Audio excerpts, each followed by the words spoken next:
और अगली सीट जिसकी हम चर्चा करेंगे वो है बनियापुर की सीट। देखिए ये सीट में जो है ना, ये दबंगई की सीट है। अच्छा, ये बाहुबल की सीट है, ठीक है ना जी। और सारण की ही सीट है, हाँ। ठीक है। तो सारण जिले की सीट है। और सारण जिले की राजनीति में प्रभुनाथ सिंह का दबदबा तो रहा है, जी, जबरदस्त दबदबा रहा है।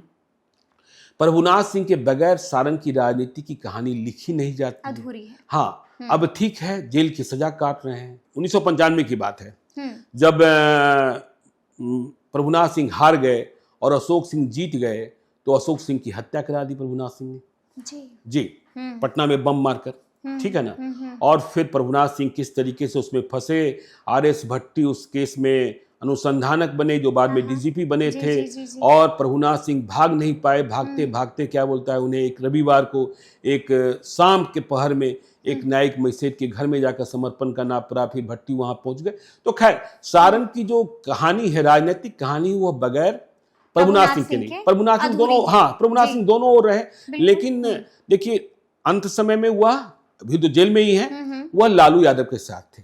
लेकिन लोकसभा चुनाव के समय मोह भंग हो गया। लोकसभा चुनाव के समय मोह भंग इसलिए हो गया क्योंकि प्रभुनाथ सिंह को इस बात की पक्की उम्मीद थी कि उनके बेटे रणधीर सिंह को लोकसभा का चुनाव लड़ने के लिए टिकट दिया जाएगा, ठीक है ना। लेकिन आरजेडी ने टिकट नहीं दिया। आपने देखा ही क्या बोलता है कि सारण से, छपरा से रोहिणी आचार्य लड़ गई और महाराजगंज से अखिलेश सिंह के बेटे आकाश सिंह चुनाव लड़ गए, कांग्रेस के खाते में सीट चली गई। हमने वो तस्वीरें भी देखी थी जब टिकट बंटवारे की, सीट शेयरिंग की बात हो रही थी। प्रभुनाथ सिंह सजा याफ्ता होने के बाद भी दिल्ली में अस्पताल में भर्ती थे, तो वो अखिलेश सिंह से मिलने चले गए थे। अखिलेश सिंह मिलने गए कि अखिलेश सिंह से मिलने चले गए, तो वो चाहते थे कि ठीक है आरजेडी से न सही कांग्रेस से ही टिकट मिल जाए, लेकिन आकाश सिंह को टिकट मिला। तो प्रभुनाथ सिंह का मन मोह जो है वह भंग हो गया लालू परिवार से, ठीक है, नाराज हो गए। तो बनियापुर में क्या है कि बनियापुर में पिछले 4 बार से, मतलब 2005, 2010, 2015, 2020, 4 बार से आरजेडी के ही विधायक केदारनाथ सिंह चुनाव जीतते रहे हैं। और ये केदारनाथ सिंह कौन है? ये प्रभुनाथ सिंह के भाई हैं। अच्छा, प्रभुनाथ सिंह के भाई, प्रभुनाथ सिंह के भाई। तो मन तो भंग हो गया है, तो आरजेडी से। तो केदारनाथ सिंह के बारे में यह चर्चा है, हमने यह भी आपको बताया कि भाई प्रभुनाथ सिंह है जेडीयू में भी रहे, ठीक है। तो केदारनाथ सिंह के बारे में खबर यह है कि वे एनडीए फुल के उम्मीदवार हो सकते हैं। अच्छा, यानी कि खेला हो सकता है। अभी विधायक हैं, और विधिवत तरीके से वो एनडीए में शामिल नहीं हुए, न जेडीयू में न बीजेपी में। लेकिन चर्चा ये बनियापुर में यही है कि केदारनाथ सिंह जो हैं वो एनडीए फुल के उम्मीदवार हो सकते हैं। तो प्रभुनाथ सिंह का परिवार अब इंडिया ब्लॉक से छूटकर एनडीए की ओर। लेकिन अब देखिए कि अब सामने कौन लड़ेगा, यह भी बड़ा सवाल पैदा होता है। तो पिछले कई चुनाव देखिए, अब वहां जो राजनीति है, प्रभुनाथ सिंह बनाम अशोक सिंह राजनीति, अशोक सिंह का मर्डर ही हो गया, ठीक है ना।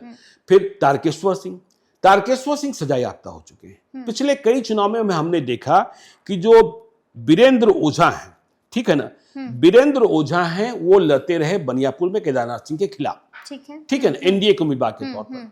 पिछले 2020 में यह वीआईपी के उम्मीदवार हो गए थे। जब यह सीट वीआईपी के खाते में चली गई, ये भूमियार है, मतलब वहां राजपूत बनाम भूमियार भी हो जाता है। तो वीरेंद्र ओझा तो अभी एनडीए में ही है, लेकिन इनके बेटे की सक्रियता लोकसभा चुनाव के दौरान कांग्रेस के साथ देखी गई थी, ठीक है ना।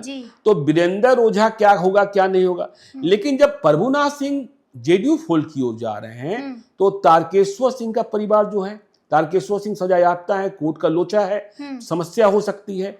तो यह परिवार जो है इंडिया ब्लॉक की ओर, इंडिया ब्लॉक, ठीक है ना। लेकिन अब तारकेश्वर सिंह के परिवार से कौन? तारकेश्वर सिंह चुनाव नहीं लड़ सकते, जेल से शायद बाहर आ गए हैं जमानत पर। तो क्या तारकेश्वर सिंह की पत्नी चुनाव लड़ेंगी? क्योंकि देखिए, जब प्रभुनाथ सिंह नाराज हुए लोकसभा चुनाव के दरमियान इंडिया ब्लॉक से, तो तारकेश्वर सिंह की पत्नी आकाश सिंह के पक्ष में महाराजगंज में कैंप कर रही थी। अच्छा, ठीक है ना, कैंप कर रही थी। जबकि भाई तारकेश्वर सिंह भी राजपूत और जनार्दन सिंह सिग्रीवाल भी राजपूत, तो भाई यह कहकर कि भाई यहाँ देखो क्या है क्या नहीं है, तो वो कैंप कर रही थी। तो अब यह है कि तारकेश्वर सिंह की पत्नी चुनाव लड़ती हैं कि अब देखिए, जो अशोक सिंह मारे गए, उनकी पत्नी है, उनका नाम है चांदनी सिंह। वह जिला परिषद के चुनाव में सारण जिले में सबसे अधिक वोट से चुनाव जीतने वाली थी। अच्छा जी। तो उनकी भी इच्छा है, उनकी भी इच्छा है। तो तारकेश्वर सिंह के परिवार से क्या होता है, अब इस बात को भी समझना होगा इधर कि हमने अभी महाचंद्र सिंह का जिक्र किया और सच्चिदानंद राय दोनों का जिक्र किया। तो महाचंद्र सिंह को तो कोई बीजेपी ने इनाम दिया नहीं, महाचंद्र सिंह उधर सक्रिय भी रहे। अब महाचंद्र सिंह स्वयं या उनकी पत्नी, चूंकि वीरेंद्र ओझा यहाँ लड़ते रहे, भूमिया लड़ते रहे, तो चाहते हैं कि भाई यह सीट बीजेपी हमको दे दे, एक पुरस्कार तो दो और एक पुरस्कार तो दो।